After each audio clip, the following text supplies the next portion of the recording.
So you know everything about me. I think the presentation is done. I met some of the organizers. I'll try not to be in front of the slide.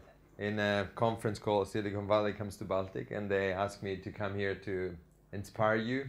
And I thought that failure was a good topic to talk about to inspire you. So let's see how this goes. So my name is Claudio. As you know, I'm Italian, and I lived in Rome. I have a degree in economics, and I almost have another degree in communication science. After living in Italy till I was 26, I moved to Finland, just following my dreams. And then after this experience in Finland, I, met a girl, and there you go, I came here. So all we need is love. I came here because of love. Then love didn't really work very well, because I heard Italians are crazy and Lithuanians, they like it, and then they don't like it anymore. And I ended up, I'm still here because I fell in love with an idea. So I fell in love with an idea and I opened a company in Lithuania. And now I'm like the CEO of BlueBlue. And BlueBlue is the fun way to learn languages. What we do, while I was here, I was trying to learn Lithuanian. And truputį aš kalbu lietuviškai, but like a little bit I speak Lithuanian, as much as Finnish. Is there any Finnish person here? Moi, mitä kuuluu? Hyvä kuuluu. I don't know what I said, but like I think, yeah. But so I was studying Lithuanian, and there was all these phrases like "my mom is beautiful," "I am a guy," "I have 3 kids," or whatever. "My dog is pretty." And it was boring, it was like, I like grammar, but these phrases were boring. And then I saw a story in my grammar book, and I saw, okay, this is interesting. Like, it was a kid going to the grandmother, she cooked some like pancakes, and then like, it was just a long story. And I thought there must be more stories like this. So what BlueBlue does, it figured out what's your level in a language, and it finds articles or stories or videos, anything you can already understand in that language. And we're doing this now for 100 languages. We have 52,000 users, and they're all over the world.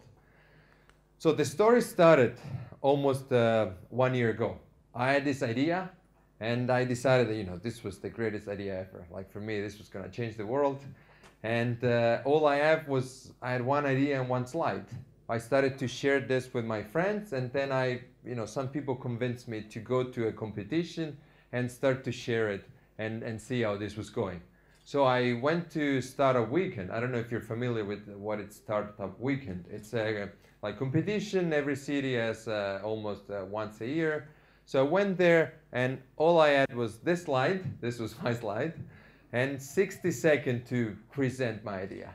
And so I go on the stage. I'm not sure what I'm I try to communicate in 60 seconds my passion for this, and apparently they like it. And they put me in the finals, and we end up winning the 2012 probably Startup Weekend. So I found a team in there. We start to build a prototype, and then I said, well, we won once, why not winning again? So we went to another competition in Latvia, and we got first place. And after that, TechCrunch wrote about us. I had no idea what TechCrunch was before being there, but apparently it's a very big portal for techie stuff. So if you're there, it's a good thing. I didn't know that, but well. So after this, the telephone started to ring, to competition and TechCrunch, so everybody wanted to be part of BlueBlue. And I convinced, or he convinced me, I don't know who convinced whom, but anyway, like this private person in Lithuania, it decided to join BlueBlue with 100,000 euro, and together we started to go from the idea to the company. And things went very well. I mean, being in Lithuanian, Italian, maybe it's not good for love, but at least for business seems to be quite good, because people wanted to tell our story. It was so easy to go on, the BNC store on the right. Like, we have been on the supermarket for 2 months. It's fun to go to the shop, and then it's like, oh, it's me again. And so this is cool. And people on the street, they start to call me. They recognize me. They don't call me Claudio. They call me BlueBlue. But it's it's still fun. And well, we keep winning more competition. Like last October in Germany, we won a startup battle of the cities. I was there representing Vilnius and Blue. And we were competing against cities like New York, Paris, Helsinki, and like Tel Aviv, Rio, and we got first place again.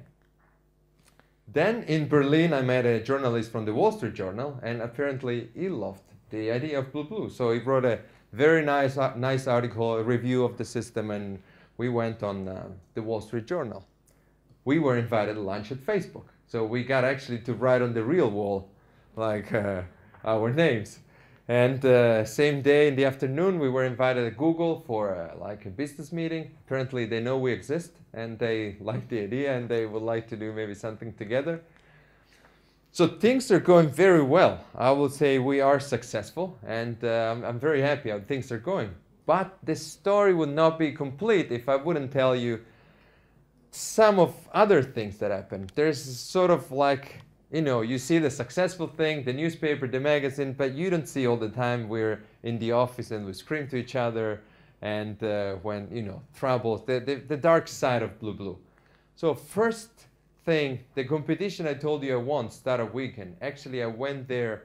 There was another conference where I wanted to present my idea. So the first time I wanted to present my idea, they told me like, nope, we didn't like it. You're not going to present it. I was like, what? Like, this is the greatest idea ever. So the first time I wanted to actually talk in public about it, I got rejected. And so, of course, I won the other competition, but the first one, they didn't like me. And I didn't tell you all the time we didn't win competition. You know, sometimes you don't win. So we went to competition, we got second place, that hurts.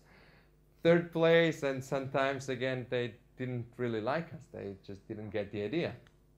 And, well, yes, we went lunch at Facebook and dinner at Google, but then you have to sleep in the airport because, you know, when you have a startup, sometimes, yeah, you have this investment, but you might be on a tight budget, and we travel quite much in the last in the winter, so you know, you need to what to do, adapt. So Blue failed quite a lot. I failed quite a lot to get where we are today. But I think the reason why I'm here, it's not because this is a great idea or I was lucky. Well, maybe it is a great idea, maybe I was lucky, but basically every time someone said no, every time I got rejected, I just moved on. You know, I tried to learn a lesson from that, and then I tried to do it differently. So probably what I was doing was wrong. Maybe I wasn't there in the right time, right person, or I used the wrong word. So I just tried to change what I was doing. And so today I want to share with you kind of this, this was the title of the presentation I made when I met people that invited me. So 365 days of Blue. So what did I learn kind of in the first year of having my own business in Lithuania? And I want to share you like some mistakes I made maybe and some interesting things. So first thing, everything started when I stopped thinking about it and when I started doing it. So I had this idea, I wanted to do things, I wasn't sure about so many things, and I was trying to ask around, how do you do this, how do you do that? And this lasted for so many months. Like I just didn't really do anything. I was just thinking about it. But then someone gave me like a final push, and that's when I went to the first conference when they rejected me, and the second one that I won. So things started to happen when I really put them out of my just mind and just started to do things too, because then I became accountable. You know, it wasn't just, I don't know how to do this. I told people I'm gonna do this, and then I was on an adventure. So I like this quote from Yoda. I don't know, you're young, maybe you don't know what Star Wars is, but maybe you know, some of you. But anyway, this is a small green guy that tell you do or you don't. There is no try. You shouldn't like, oh, you know, I'm gonna try this. Like, because when you try, you kind of put 50%. You know, it's like, oh, but I knew I was gonna fail. But you need to put all in. So I went into Blue like with taking full responsibility. It's like, you know, if this is gonna fail, it's gonna fail.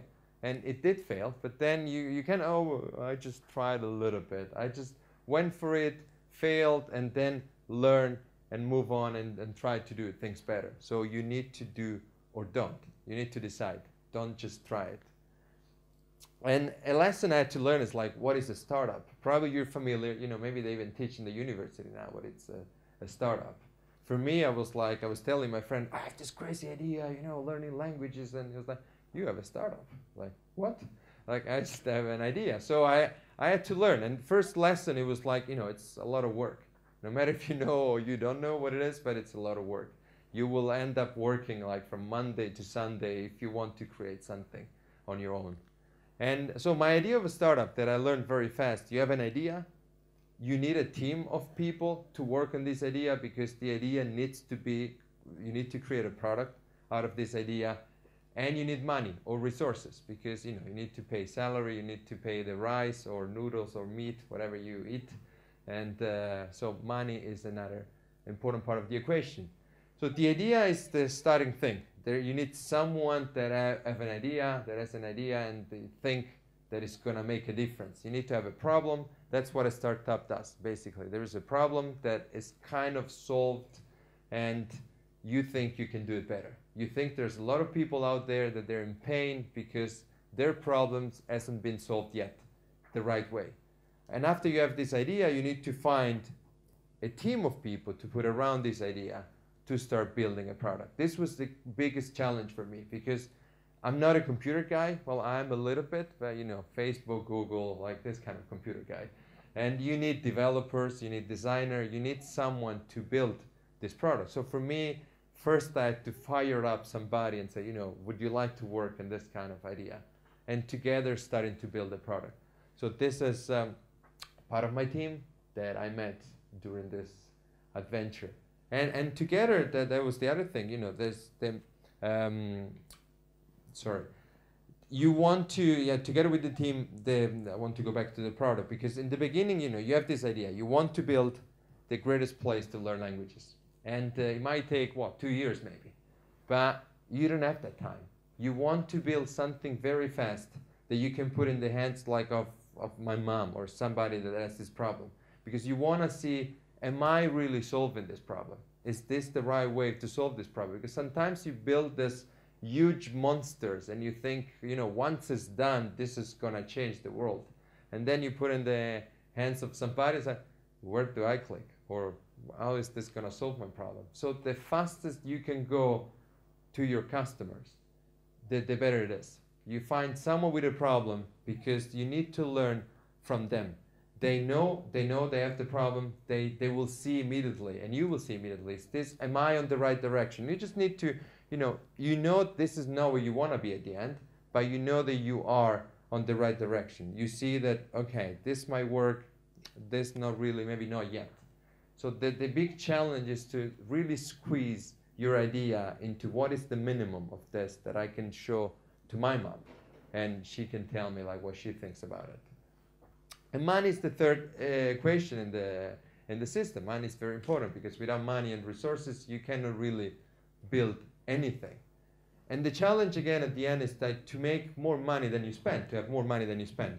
And of course, the final idea is you want to change the world, but you need the money to do that. And if you're lucky, you can build something that you can sell already today. So you're actually making money on day one. Maybe you have some money in the bank, but mostly how it works in the business, at least in the startup business, it's you end up asking someone for money. So what I had to learn what was an angel. I knew that was this kind of angel, but I didn't know it was an angel investor or a venture capitalist. So angel investor basically is someone that comes into a very early stage. Like you have an idea, basically they need to fall in love with you and the idea. They're taking the risk as much as you. They don't really know is it going to be successful, but they need to fall in love with you and the idea. A venture capitalist is someone that comes on a later stage. So when you already have, let's say you have your product, you start to be in the business, like Blue at this time. Now Blue has been in the market for 1 year, and we have some numbers, we know what we're doing a little bit better, and now it's the time where it's someone bigger to come in with more money. They want to see more numbers, they want to see that there's a growth, that you're going somewhere. So the angel, let's say, falls in love with the dream, and the venture capitalist is more like, of course you need to make them fall in love with the idea, but they want to see some numbers. And so how do you find them? This was like when people told me you need an investor in the company, and how do you find them? And well, I was told that you need to pitch. And that's almost what I'm doing here. So you need to go to conferences, to event, or one-to-one, and pitch your idea to them. So pitch, for me, was presenting. You know, till the first year I was like, I'm going to present my idea. But then the term is pitch. So it's in a normal event, you will have, let's say, 3 minutes. So you will go on the stage with your slides, 3 minutes, and you have to present to the audience. And the goal is to like sell. You need to convince someone in the audience to like buy your idea, buy your product. And usually there's a standard way of doing a pitch. So you will start like telling, first slide you will put like blue and what is called elevator pitch. So it's what you can say during the elevator ride, because sometimes you don't have that much time. So it's a short line like blue, the fun way to learn languages. Then you will go through the problem. They want to know, what are you solving? Like, is your idea really changing something? How many people do they have this problem? Can I relate to this problem?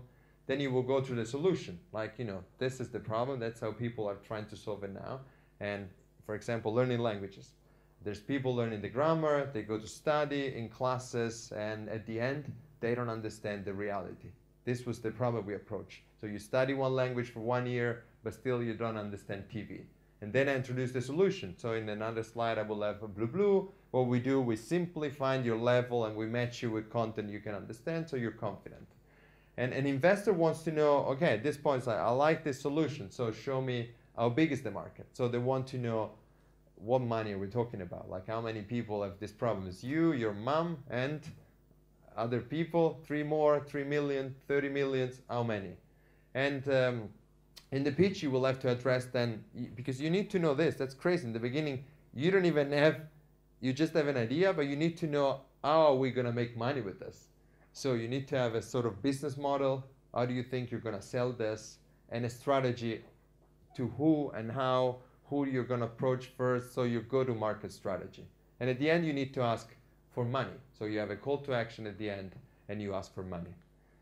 So this is the, I mean, I can send you plenty of resources if you're interested in how a pitch is structured. There's just a lot of stuff on the internet. But the point is that I learned that I had to do my homework. Like, because people were asking me, like, how big is the market? I don't know. There's a lot of people learning languages, you know, like, I don't know how big is the market. So I had to go and actually figure out the research and tell precisely that I knew there's like, you know, it's a 63 billion market every year. Some people, they need to learn, they need to feel from you that you know what you're talking about. So you need, it's not important in my opinion, but you know, an investor wants to know that you know what you're talking about. And you need to know what problems you're really solving. You need to talk with the people with this problem. You need to know everything about it. So do your work. For me, this was very important. And rehearse. Like, some people think that I am talented when it comes to having a microphone and talking. I don't know, maybe because I'm Italian, it's not too complicated for me to be on a stage and talk. But truth is that when I make a presentation, like, I really put a lot of effort. And I practice, I make my slide, and then I read them, and I listen to what I just said, and then I try to make them better. So there's a, especially in a 3-minute pitch, when you have to present your idea in 3 minutes, you really need to make sure that you don't start going, yeah, we are, you know, this problem, and then 3 minutes are gone. So you have only 3 minutes. You need to make sure that everything is in there, no more, no less. It took me, the one we won, the second competition, it was a 3 minutes competition. It took me 2 weeks to prepare that presentation. So that's the amount of work that I put in there. And I was mentioning about listening yourself. One thing that I do, I record myself all the time. So when I rehearse, because I want to make sure, sometimes I write a phrase that actually when I say it, it doesn't really sound good anymore. So I'm trying to make sure that everything I'm going to say, it actually sounds good. Because, you know, one thing is reading thing, one thing is saying it. So I'm recording. And I'm saying also in public, because I realized very fast that when I was presenting my idea, pitching, some people, they won't like it. You know, they will tell, I don't think this is going to work. And my reaction was always like, you're wrong, you know, this is going to change the world for sure. And I ended up not listening really what they were telling me. And I hope, yeah, like critics, they hurt, but they're really good. Because people that were coming to me telling, oh, this is the best idea ever, but then they were not giving me the money, I didn't know what to do with that, you know, like I knew it was the greatest idea ever. So I liked when people started to tell me what they didn't believe it could work, because then it gave me like the possibility to think, I'm not very clear here. You know, I haven't explained this point. If they didn't understand it, for me it was very clear. But if we didn't get it, probably I haven't explained it very well to people like him. And maybe that's where I need to get now. So every critic was a sort of failure for me, but it was so much better than just the, oh, so beautiful, you're so good presentation. Because from the critics, I got a lot of valuable information. And memorize. I really try, especially in 3 minutes, like to know from the first word to the last word what I'm gonna say. Like this is very important, because once I know what I'm gonna say, I have then the chance to improvise. So I know that I can fall back into my blah, blah, blah, blah, blah, blah, blah, autopilot thing, but then I see who I'm talking with, maybe the audience, like, you know, to respond differently to different audiences. But first I try to memorize, and that's why I transcribe everything. And then slides. Slides are very important because, at least to me, we used to make presentation with a lot of text. Then maybe we send on the email, like there's two kinds of presentation. The one you're not there when the presentation is running, and the one you are there when the presentation is running. In this case, you know, it's slides and me. And these are two totally different presentations. When I send the presentation about Blue, it's not the same when I'm on the stage. Because sometimes I see slides like this on the stage. And if I'm here talking and you have to read this, now you need to choose. Do you listen to me or do you read the slides? And if you start reading the slides, then you're not listening to me. And I'm running the show here. Like this is the show. That's not the show. The slides for me is just to grab your attention on one word, something important that I'm gonna say. So for me, that's what a pitch deck is. It's just grabbing your attention. So this is a slide that I like. It's gonna, you know, something in there, a word, and I try not to put like more than 3. This was like an advice I read. If you have to put more than 3 words in a slide, you need to make another slide. That's just as easy as it gets. If you break the rules, you need to make sure you know you're breaking it right now. Like I really want to put 4 words in the slides. And talking about a different topic now, what I really learned very fast after pitching, and it was connecting. Like you really need to connect with people. You need to, if you are in an event like this, you know, I don't know if you know everybody in this room, but your job at the end of this competition probably will be to introduce yourself to everybody and to connect with everybody. Just to, you know, you might then decide what you want to go deeper with, but you want to connect with people. And yeah, as I said, you need to connect with people you don't know. It's so easy to just talk with your friends. You know, when you go to a conference, like you fall back into your comfort zone. But for me, it was very important to learn just, guys, let's talk later. You know, we will meet at the coffee house, like at the coffee place later. Let's just talk with people we don't know now. Let's meet new people. And another thing that I like the idea, this is a bit provocative maybe, but like make friends with losers. Like losers, as I see, it's like people that they're trying it and they're failing. But I see this more and more. People that they're failing at things, they're trying and they're into something. You know, if people are not failing sometimes, they're just doing something they're comfortable doing. And they will never succeed in a way. If I think of Angry Bird, you know, Finnish successful thing, they did 60 games before Angry Bird. That, at least I don't know any of them, you know, some of them they were more or less successful, but they were not a big bang in the market. So like every time you fail and then you don't give up, like these are the people I want to connect with, because these are the people that are going to teach me something very valuable. Because for me, again, more and more Blue, we fail at something every day. And if we would like stop, it will be the end of the business, like any moment. Remember details. For me, this was like very crucial. Like every time I connected with somebody, we talked about something. Oh, okay, Finland is from Finland. Oh, he worked at this company. he likes this kind of music, he has a daughter, is studying, he lives in Paris, something. Because when you reconnect with people, when you follow up, you want to maybe start from that little detail. And they will feel like, oh, okay, he was listening. You know, I didn't even remember I told them this particular thing. And following up is a very interesting concept. Like, once you connect with somebody, people will forget about you. It's just normal. You know, we have so many friends. I won't even tell you how many I have on Facebook, because I don't know even how many friends I have on Facebook.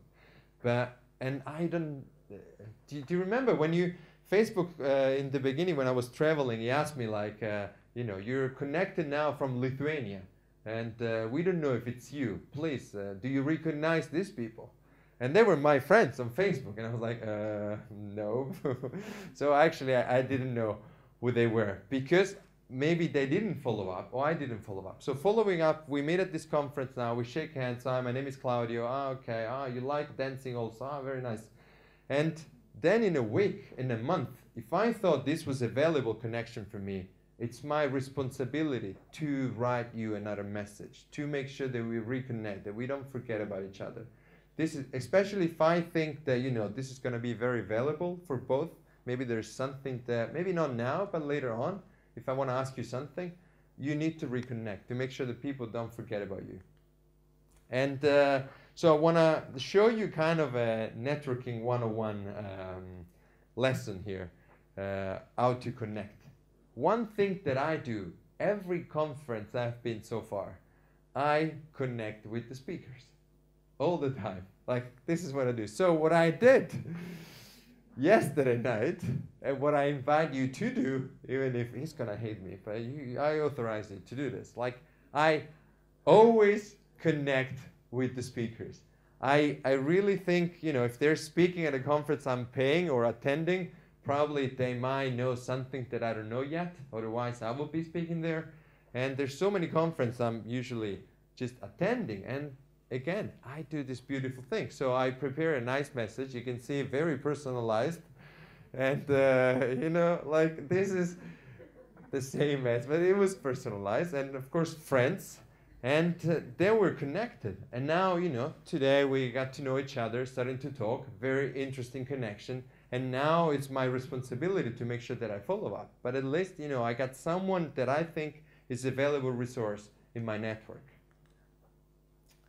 One other thing I had to learn was to focus, especially we Italians. Maybe it's our problem. We're like, you know, wow, like everything is beautiful. We get involved in millions of projects. But like, it was really important for me to focus on a few things, especially with Blue, that, you know, you want to change the world, you want to do so many things, but you need to do one at a time. So it was very important for me to kill all the distractions.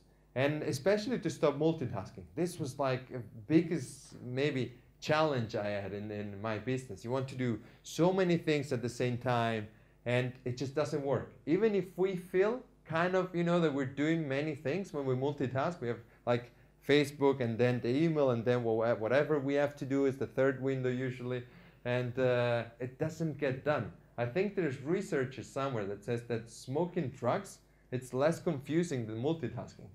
Like, and I can send you the link. There is a research. So a technique I use, probably you're familiar already with the Pomodoro technique. Do you know like what it is? No. So I'm going to tell you. The Pomodoro technique is basically you take a timer, like it's called Pomodoro because the guy that invented it used a Pomodoro timer, and you put it on 25 minutes. And then you decide, okay, what is the most important thing I need to do today? Could be to write something, to make a phone call, to do. Then you put the timer in front of you, and now you have 25 minutes to do only this thing. It's not gonna kill you. You don't have to finish it even. You know, you just need to start it and do it for 25 minutes. When the thing is done, you're done. Now you're like free to go. You're free to do something else, and this really helps me because also once I put the timer on the desk. This is exactly, I have one white at home, one dark in the office. And once the timer is going, first it focuses me. I know that I have still 5 minutes to complete this. And until the time is over, like yesterday I was refining the presentation, you know, timer, Then I wanted to, of course, go on Facebook, very important task. But I saw it was still 10 minutes. You know, I planned 25 minutes to focus on the presentation. And I bear with the presentation, 5 more minutes. And plus, when you work with other people, this is very beautiful because you have a timer. People can see you're into something, and they see that, oh, okay, there's 5 minutes. I won't disturb Claudio. You know, like he's into his Pomodoro thing, and you can put not just 25. You know, usually I put actually 1 hour because I'm trained, but 25, it's a good start. So it's good also to kill interruptions from other people. Very good technique. Now, comfort zone. Everybody knows where's the comfort zone, and we know that that's not where the magic happened. The magic happened somewhere else. And when I started to my adventure in Blue, I realized that nothing was in my comfort zone almost, especially in the beginning, like pitching, I had no idea, making slides, no idea how to do it. You know, it was like everything was new, everything was out of the comfort zone. But the more I was challenging myself, the more I was actually like growing.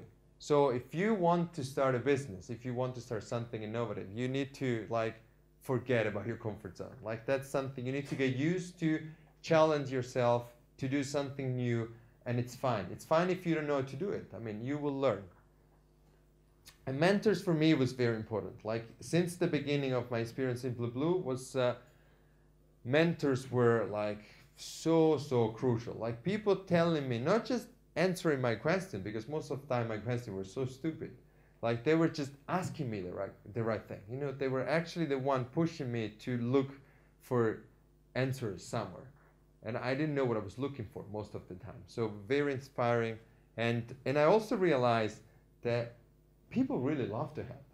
Like there's some people that really, sometimes we're afraid to ask for a favor. Like, you know, I don't want to disturb. And sometimes we shouldn't disturb also. But most of the time, like people, they're really willing to share with you their experience, to give you tips. People love to talk about that. You know, if you ask me like, oh, what's your experience? We can talk for 5 hours about Blue and I would not even get bored. So like this is like, just go and ask for advices. And get inspired. For me, it was very important, especially during the bad days, to keep myself inspired. So I'm sure if you're not, please go and visit TED.com. They have so many inspiring talk like that. In the bad days, you know, I don't know what to do. I just play a random video and my life gets better immediately. Plus, I read a lot of books. On my way to the office and back, I just studied everything I didn't know about, you know, how to pitch. I just downloaded an audiobook. Of course, I bought it and or downloaded it. And there's cameras in the room. But I mean, listen. There's other people that have done it before you. They had the same problem and they can really help you. This is like free or very cheap mentoring that you can get. And for me, it was very important to believe this was one of the motivational speech that I listen almost every day. Like on my way from the office home, I always listening it. So the point is that you don't need to believe that you can make it. Like, you know, I didn't think I could do a pitch. I just believed it was possible for me to learn how to pitch. So when I started, like, my slides were horrible, like the worst slide you can think about. Then they got better, and then they got perfect or almost perfect. Like they're never perfect. You know, you can always refine it, but you need to believe that you can do it. You need to believe that it's possible for you.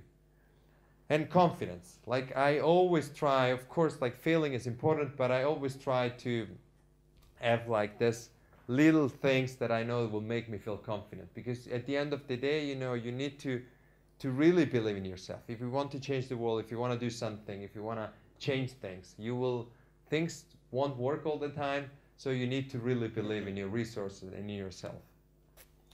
And manage your energy. I see this in the office. I see it in the office when people, they work all night, when they don't eat very well, when they rely on Red Bull and Coke. Like you can see that the energy goes down. Like even if we think that if we will study all night, if we will work all night, you know, we will actually do more. This is like multitasking. Then the next day you will be less productive. And then you will spend the night again working on it. So especially in Blue, I learned very fast that really working all night didn't work for me or for the team. So we're kind of, even if sometimes you have to, like yesterday I was up till late, but like most of the time I try to sleep. early. I try to go to sleep early because then I wake up in the morning and I have a day full of energy and I can do so much more things, so many more things. And fail. Like as sleeping is healthy, failing is healthy. So what I have learned, really, the lesson that I've learned so far is that failing is good. Every time you do something wrong, you're in the right path. Like failing is the path to success. If you're not failing, you're probably doing the wrong thing. You're not pushing yourself enough. And for me, failing, I was at TEDx, I think it was 2 weeks ago in Vilnius, and they were telling how video games actually, they're so good. Because when you play a video game, you know, mostly you will fail, but it's a very safe way to fail, because then you press a button and you're alive again. And you know, it's not like real life that you might actually end up dying if you do something crazy. But so video games as a way to teach us how to fail. And that's why also maybe a lot of like companies, startups and tech developer, they're really good at doing startups because they're used to fail. They play games, you know, nerds, we do this. And games teach you how to fail. So I invite you really to fail more if you're not failing enough already. And good luck. I hope you will win this competition, as I think you want to. If you don't, you know, it's healthy, so don't worry about it. You can win the second one. And thank you very much.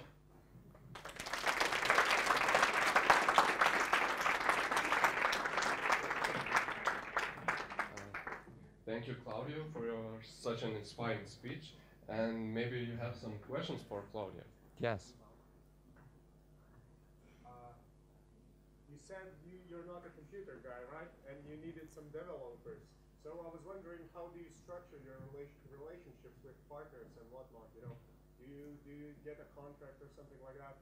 Because there are many stories how, you know, people get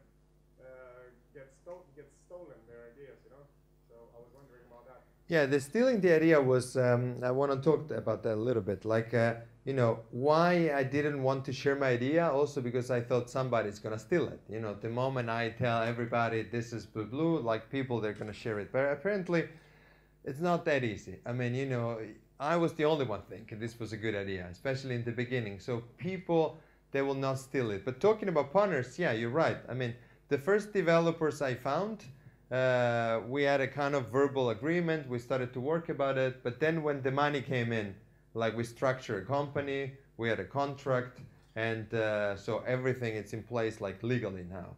But before, there is this possibility, you know, like you have some, you get 30%, you get 20%, and everything is on the, like it's just not written down, and you don't have papers. So it's that part for me was covered by my investors, and I'm happy now that I know that, you know, everything is in place. But definitely, even and especially if you start to do this with friends, like it's really good to put everything down in paper, because like even if it's not legal, but to agree, like not just verbally on how things are divided, but a little bit more structured, like, you know, this is how we're going to build this company, because the moment you're together, you have a company. So I understand the risk, and there is always the risk that somebody's gonna, I mean, the Facebook story, the stealing thing and everything, and so stealing is, you know, there's good people, evil people, and you never know what's the agenda of somebody. And so it's good, I think, to make sure that, especially I like that because I'm so extrovert in a way, like introvert people tend to talk less when they're with me. So I know that if I'm dealing with someone that is not an extrovert like me, I need to really force myself to give them the space to talk, because otherwise I do all the talk and I agree with myself basically. They just go, yeah, of course, yeah. And then at the end, I don't really know what they wanted to. So that's why it's good also to write things down and to agree on something that you can see, and all of us, they go like, okay, this is the plan, let's move on.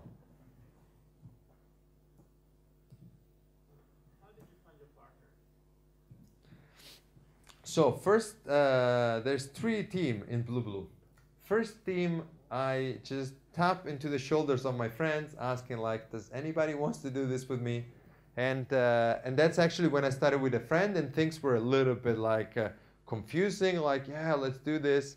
And then we had actually a very long Skype call with my partner. Where after few months, we had to do what we were supposed to do 3 months or 5 months before. So that was a little bit like complicated Skype call to put things in place where we should have done it before.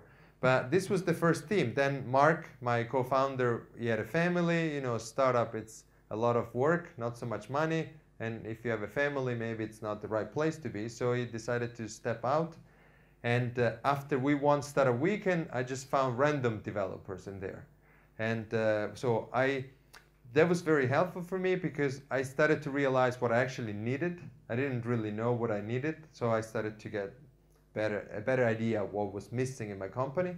And then when I started to win this competition, my biggest problem was the team. And my investor came in with money and telling me, look, I know 3 guys, I trust them, and they are very good developers. So I was maybe lucky to get at the same time money and people. But the team, especially as I am not a developer, was the biggest challenge. So I was, as I said, you know, I made a pitch in the beginning, maybe even to convince just people to work for Blue, like to fall in love with the idea and then join me. But finding team, you asked me mostly about where do you find them.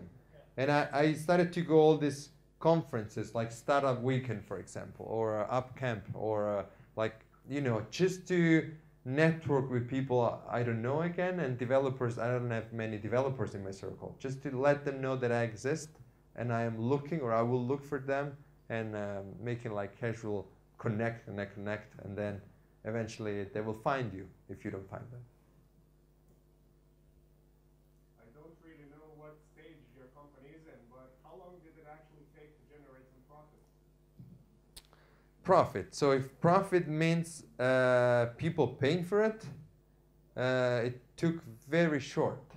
Like as I said, we went live with a product and 99 people said, what is this? And 1 paid. So it was, you know, 99 embarrassing email and like, this doesn't work, this, and 1 guy paid. So we started to make money already last year in February, but we're not making profit. I mean, we're still like making less than we are spending, but this is also, you know, you're growing.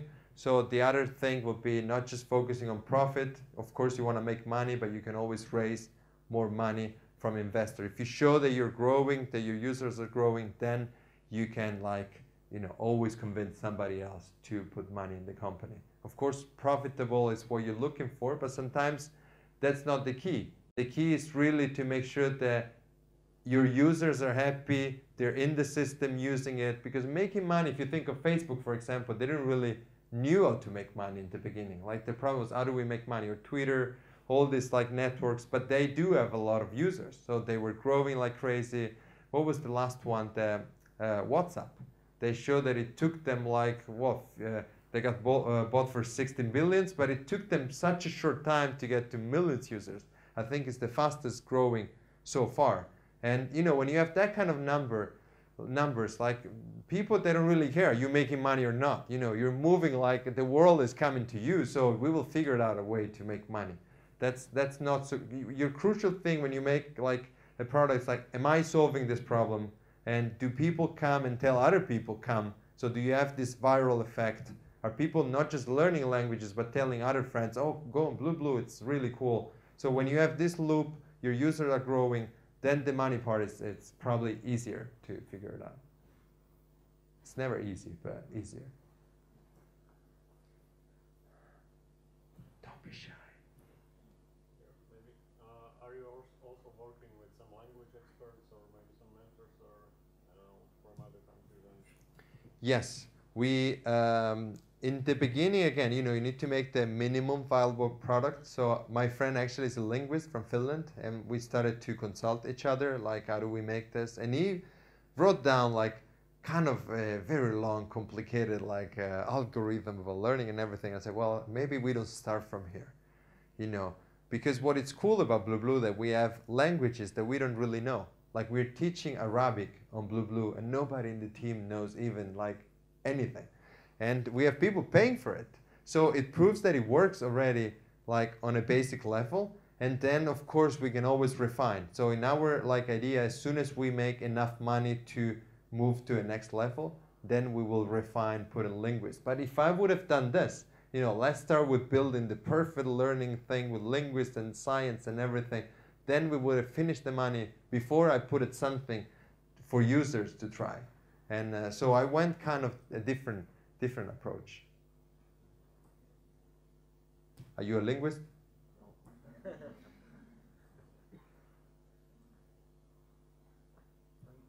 What kind of help did your private investor give you? Because they say the key when it comes to angel investors, it's connections, experience, and not the money. What was the situation with you? So for me, it depends what you're looking for. For me, as I said, like I don't have any trouble connecting, in a way. Like I know if I need to get to like I don't know, to Google, I go like dinner at Google. Like if I need to organize, I'll make my way there. So network is important, but I thought that I could find my way. So for me, as we discussed about team was the key. So when he came in with this offer that actually wasn't even the highest one, I got offered more money, I got offered $500,000. But to me, for different percentages, of course. Like so when you get money, you need to give a percentage of the company. That's the other key. So you want to give as less as possible sometimes. And so the key was that he was coming in. Of course, he was connecting in the startup ecosystem in Lithuania. So he knew like all the key people. And he connected me with Vinted. What is Mano Drabuji? Probably everybody know. Like, and so they are the top startup in Lithuania, and they are kind of our mentors. So I really, when I have a trouble, I just called them and asked, Milda, can you tell me how you do this in your company? And it's very good for us. So this was a connection he brought, but most important for me was the team. He really, the connection maybe that we're talking about now was with developers. So that was the network he brought in.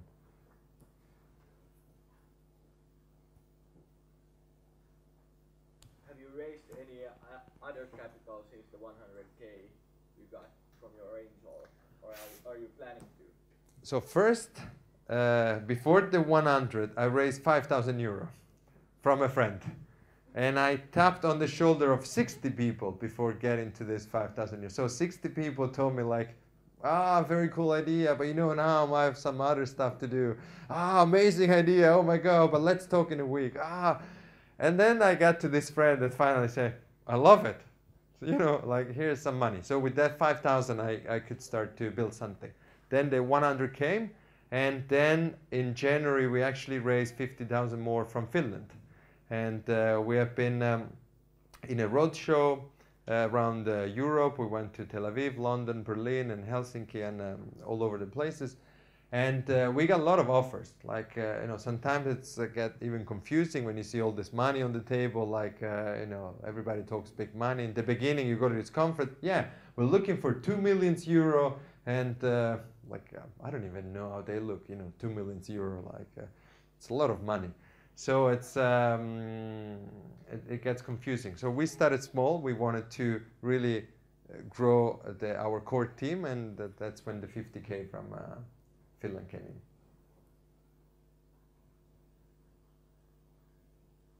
Yes.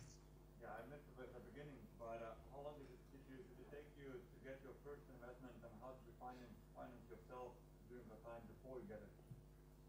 Yeah, the beginning was just my story. So you lost my love story, nothing important. I mean, I don't know how romantic you are, but like that wasn't. So let's say the idea was February-ish, and it took me a month to convince the first friend to give me this 5,000 euro. I had money myself coming, so I was like supporting myself, but I didn't have money to hire maybe a developer to make some extra things. So this 5,000 euro that came again from a brother, let's say. So we didn't make any agreement. It was really like just, but you cannot trust anybody. I mean, not even yourself. But we trusted each other. So I started with this 5K, and then after I won, I started to win competition. So people started to see me as, sometimes they don't really need to like your idea. They need to like you. They need to see what this is very important. Maybe I didn't mention in the presentation that once Now I meet you here, okay? Next time we meet, what you want to see is that I went one step forward, like, you know, one step up. No matter where I am now, so you will meet an investor, say, I have this great idea. Next time you meet the same investor, say, oh, you know, we developed this little prototype. It doesn't work yet, but we're getting there. Next time you meet, oh, you know, we have 7 users now in the system. And so I started to do this progression, and after one startup weekend, it was November, then we did the better prototype. In February, I won another competition, and that's when I got the investment, the big 100K. But growing, every time you meet each other again, you know, first time they hear you, it's like, oh, nice idea. But nobody's giving you the money right there, you know. They want to see that you're not just a scam. So they want to see the next time. I saw so many pitch that they go like, yeah, so we're going to launch our product next month. Then you meet them next month. Yeah, we're going to launch our product next month. And then we're going to launch. So it's always next month. You know, if I'm an investor, I'm listening to this. I'm like, this is bullshit. You know, it's just, they just changed the layout of the presentation and it's just the same. So I don't see people working on this. So they really want to see that you love the idea more than anything else. And no matter, I don't need your money. You know, I'm going to this no matter if you give me the money or not. But if you give me the money, it's going to be easier. That's what they want to see. You know, that you don't need really the money, but if the money is coming, it's better.